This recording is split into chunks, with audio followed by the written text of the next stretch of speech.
Questions, Coach? I guess how different has it been this spring? First of all, just not having many tight ends healthy, and what's it been like kind of getting the guys you do have, trying to get those guys some work? Yeah, for me it's been a lot different because for the last 6 years I haven't been able to coach. So for me to be able to get back on the field and be a part of coaching a position, be able to have position meetings and have a position, it's been a lot different. A lot that I've had to get kind of.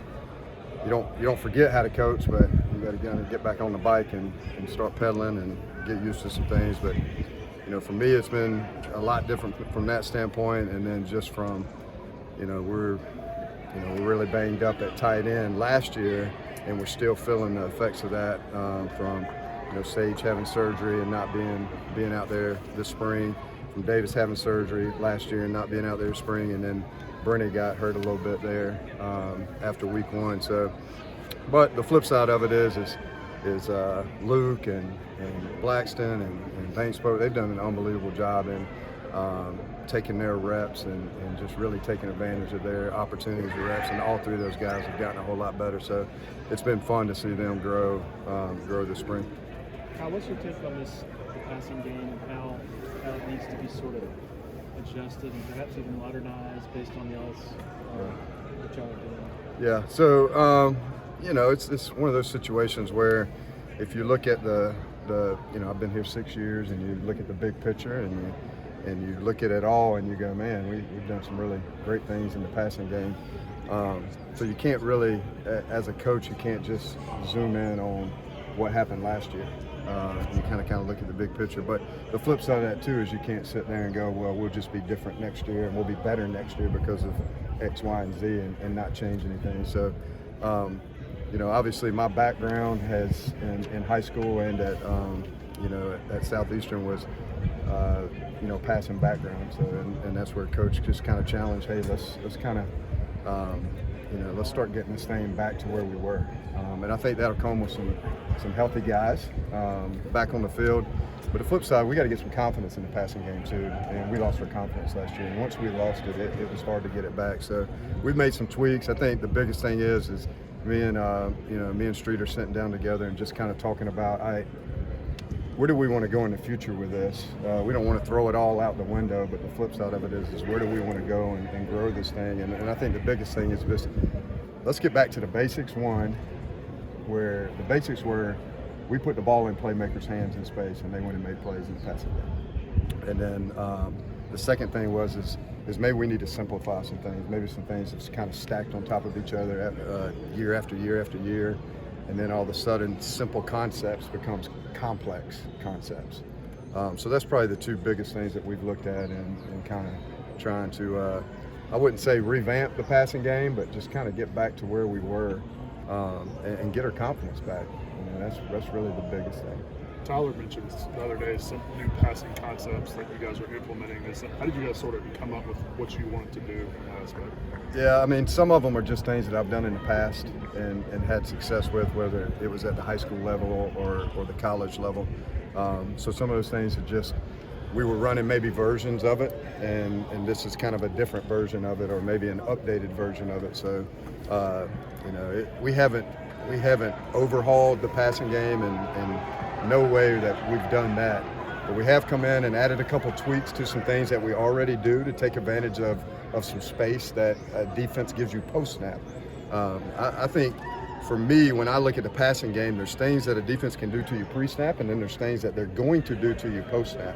And a lot of times in the passing game, you get locked into, all right, what are they doing to us pre-snap? And then you can't, after the ball snapped and that play is called, you can't change what happens post-snap.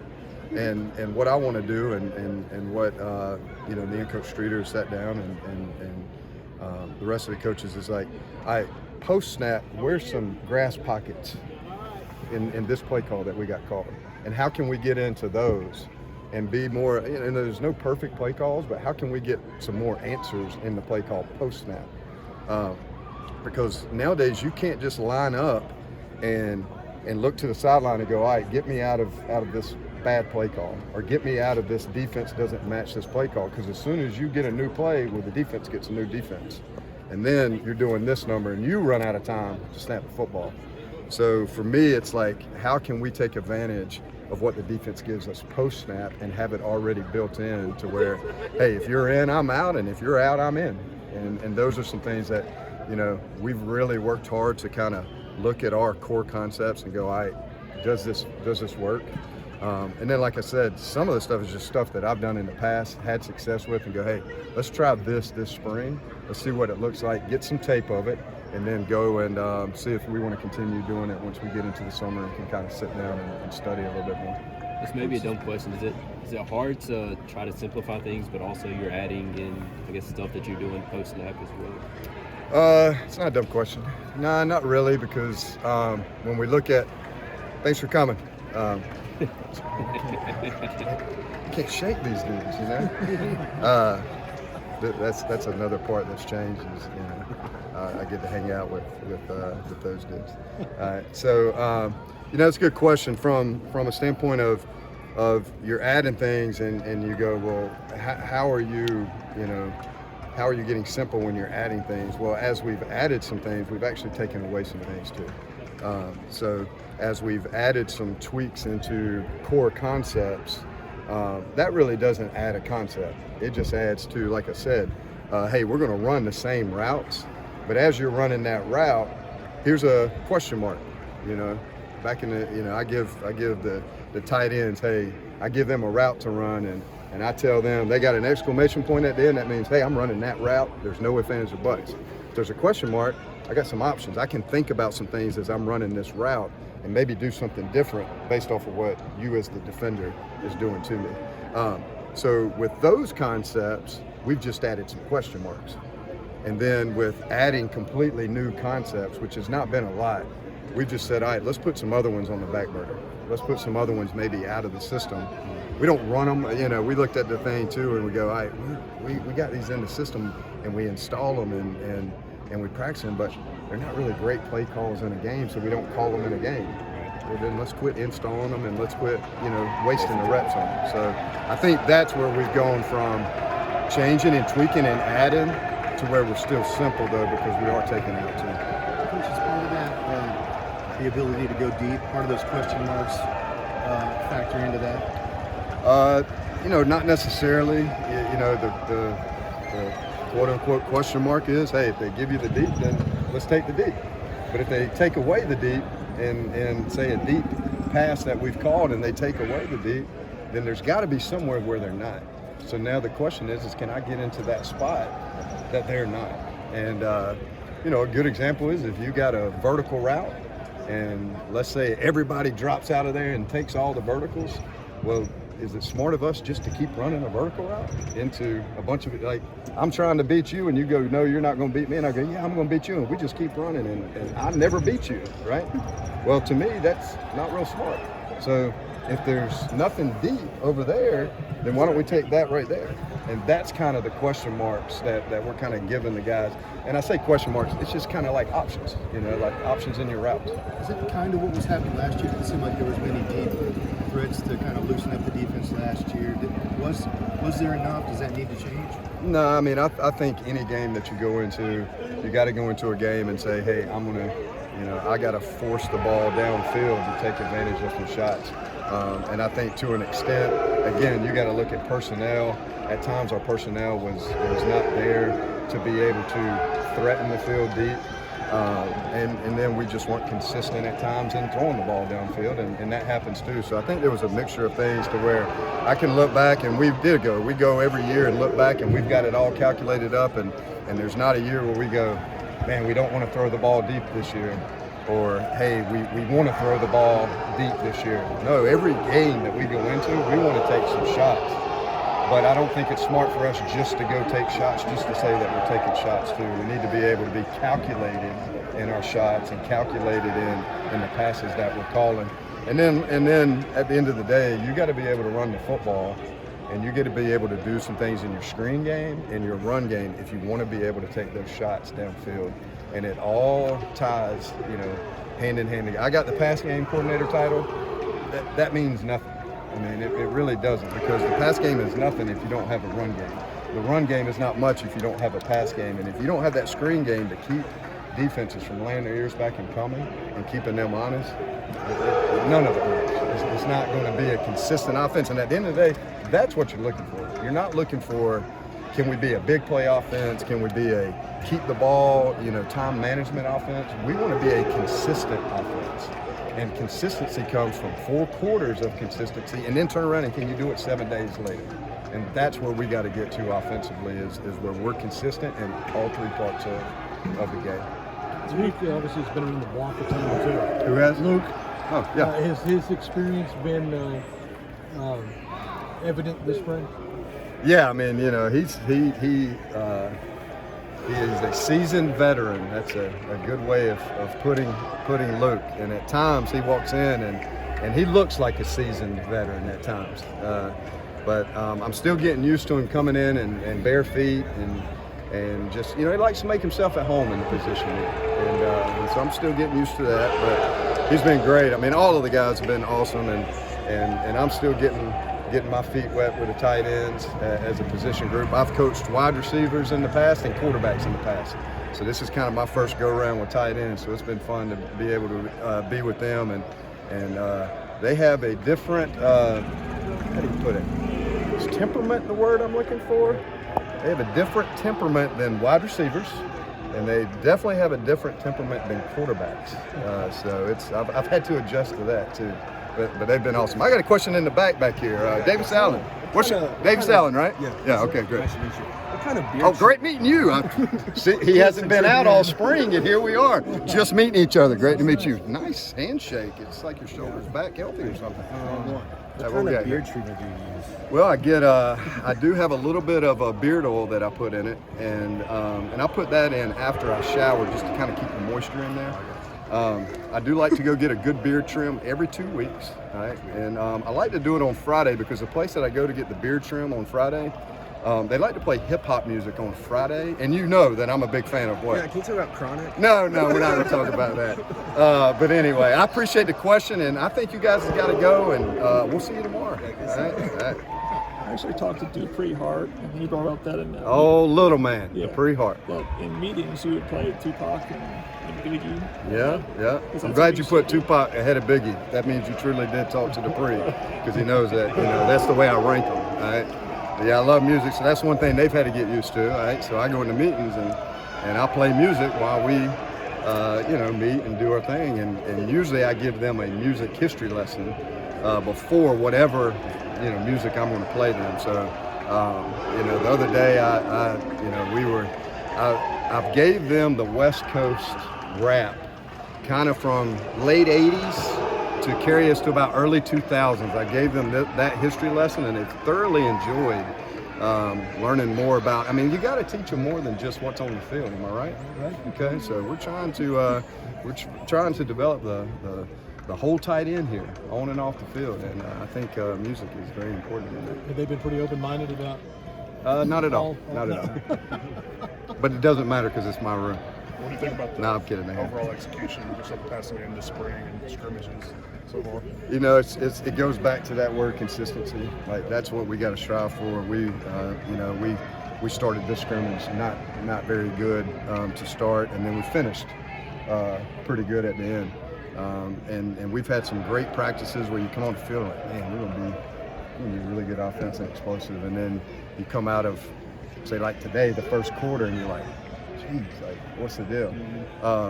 But we're still growing as an offensive staff together. We're also still growing these kids together, adapting to us. But then we're out there, playing with some guys that are not going to get that many reps when it comes to the fall, and then we're not playing some guys that are going to get a ton of reps when it comes to the fall. So I don't think you can go into the spring or come out of the spring and go, man, this is either going to be like this or it's going to be like this. It goes back to that, and I keep saying it, but it goes back to try to teach them some consistency now, regardless of who's out there. Try to teach them some consistency now, preach consistency, and then when we do get, everybody back healthy, because we're going to get in the season and we're going to get banged up. It's just part of football. But the consistency doesn't change, regardless of if the injury bug hits you or whatever happens. And we're getting there. But like I said today, we might not have started out the scrimmage the way we wanted to offensively, but we ended the scrimmage the way we wanted to offensively, and that's a positive too, because the guys didn't go and throw it in the tank early.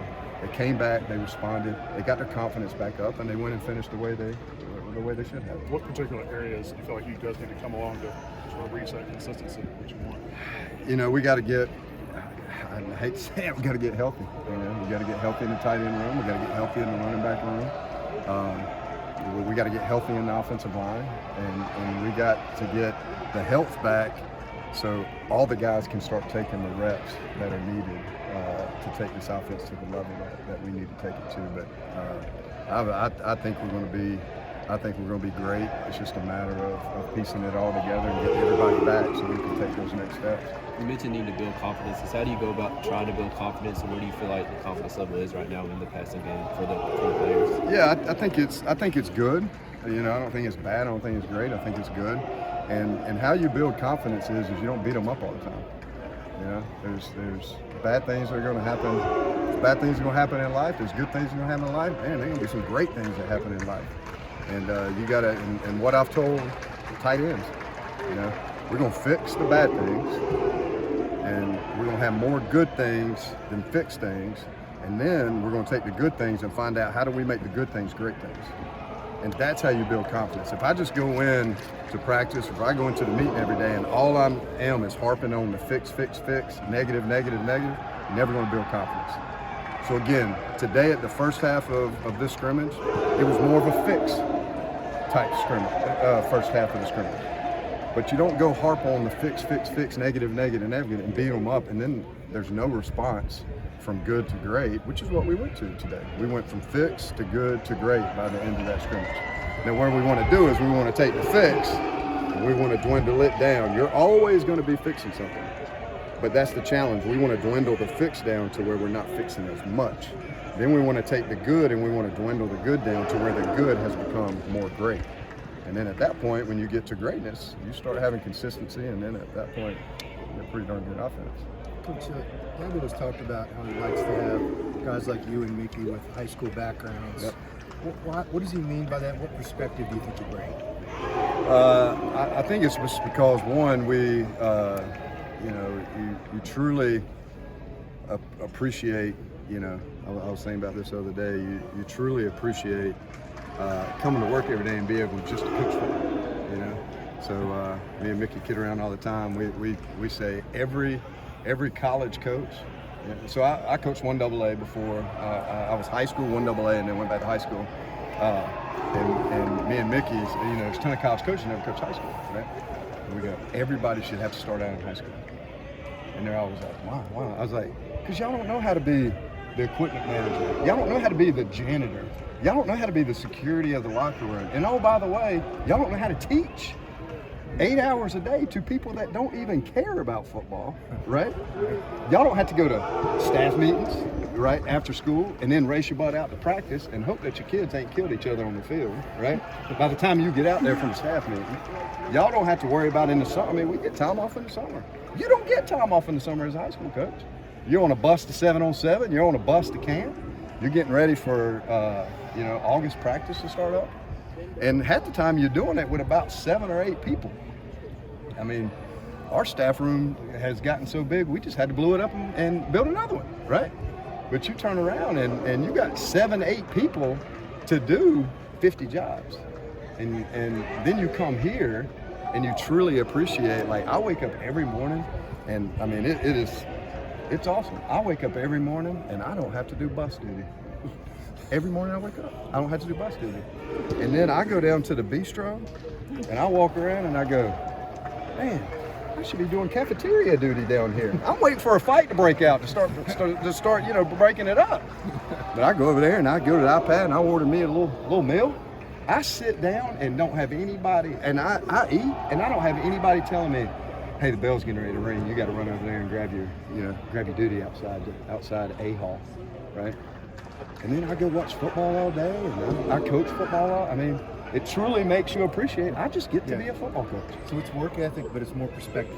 Yeah, I mean, everybody works hard in high school, college. but it's just like, you know, you get to truly just be a football coach.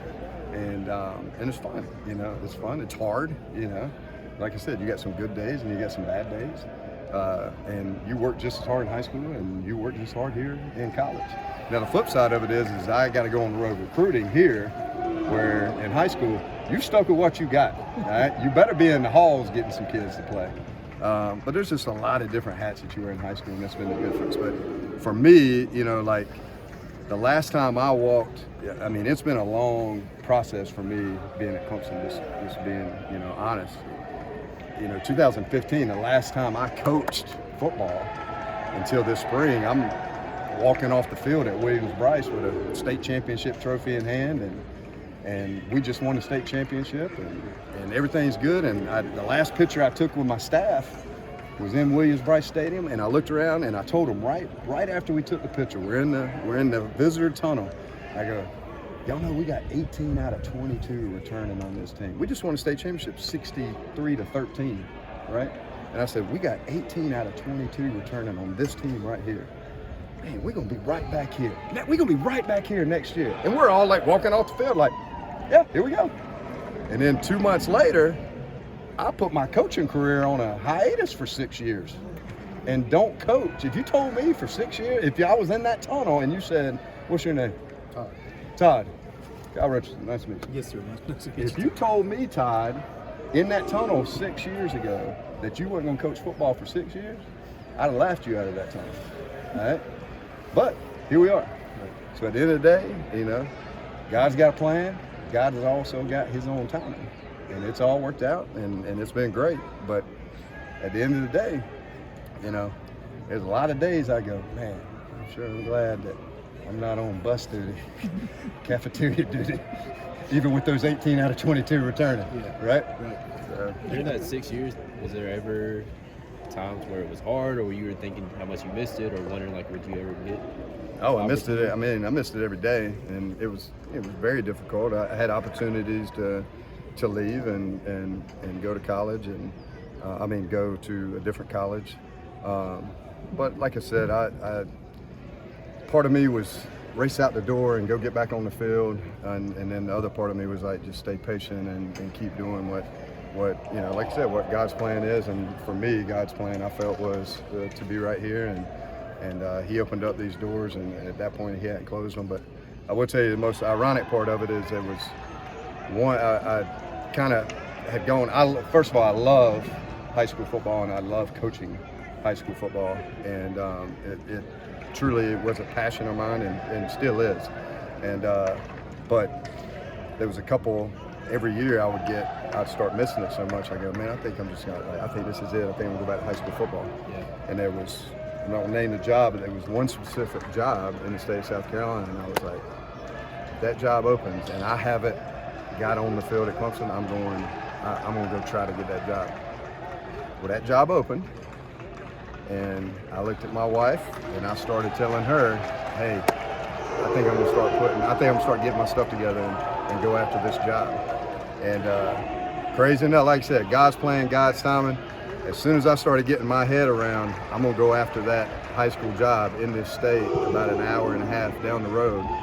About a day or two later is when Virginia hired Coach E, and Coach Sweeney called me and promoted me to the tight ends coach. So to me, that was kind of, because I was ready to roll. I was done not coaching. I was done not making an impact with these kids, and I was ready to go. I was ready to go get it done back at the high school level. And that to me just that was kind of a, you know, a God wink saying, hey, you know, the timing of it. Oh yeah, now you're ready to go back. You go, oh, the job that you wanted is there. And then Coach Sweeney called me and offered me a job. The craziest part of all that is I was laying on my back after, you know, back surgery, and could not go coach. Once I had the job, I still couldn't go coach. And that was kind of difficult too, because it was like, all right, you gotta be patient a little bit longer. I'm like, geez, how long do I gotta be patient? But anyway. I think you said that you told Coach Sweeney that if all I had to do was lay on my back and get surgery, I would have done it sooner. I'd have done it a long time ago. And actually, I did have a surgery before this back surgery. So I've had two. I guess I needed to give him the heads up on the first one that I had, because if that's all I had to do, I would have done it probably a long time ago, or at least give him the heads up that, hey, I'm in for back surgery if possibly a job open. You were talking about you can't obviously go recruit as a high school coach, so you have to work with what you got. I mean, again, going back to Dupree, he's like a 5'6" receiver. You move on to quarterback. Yeah. What do you remember from that? Why do you feel like he could fit that position? What is your philosophy in terms of players fitting the scheme as far as, or the scheme fitting the player? Well, I think it goes back to what we said earlier. You got to put your players in position to make plays. And for that year, we were just coming off, when I moved into quarterback, he was like 60, 70 catches away from being the national record holder of all time of receiving. He had already broke A.J. Green, all his records in the state. And but we were not very good at quarterback. Mason Rudolph had just graduated and gone to Oklahoma State, and I thought we were going to be okay at quarterback, and after about 3-4 games, I realized we weren't very good. And at that point, you got to put your players in position to make plays. And for the team, the best thing was for Dupree to go to quarterback. For Dupree personally, stay at receiver and go break the records. But he's always been a team player. He's always been just a kid that's always been about hey, I want to win and do what's best for team. So I moved into quarterback, and we won, I think, like 9 straight games at that point, or 8 straight games, and took off to the playoffs. So again, no different than what we do here. If you produce and make plays, you're going to find a way on the field, and then it's our job to put you in the best position to go make those plays. Passing game coordinator, what do you kind of see your role, your main objective just with that title? I mean, just to me, every day that I come to work, I want to be the best tight ends coach in the country, regardless of passing game, run game. Like I know tight ends got to do it all. They got to be in the run game, heavy in the run game. They got to be heavy in the pass game, and they got to be able to be in the box and outside the box. So my job is to come in, regardless of passing game coordinator title, come in and be the best tight ends coach in the country. So I don't really come in and go, man, this title's great, blah, blah, blah. Like I'm going to put my input in on the passing game, and then I'm going to put my input in on the run game, because at the end of the day, I've been an offensive coordinator and I've been a head coach. And you got to be able to obviously dabble in it all as an offensive coordinator. So I got the passing game coordinator title. It's great, but at the end of the day, I'm the tight ends coach, and it's my job to make them the most successful, put them in the most successful position they can be in day in and day out.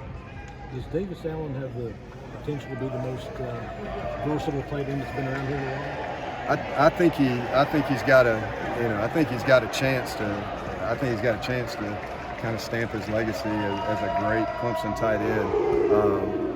Versatility is something that, he's a great inside the box player and physical inside, and he's a great outside the box player and a matchup guy outside the box, and you saw that last year in some of the plays that he was making.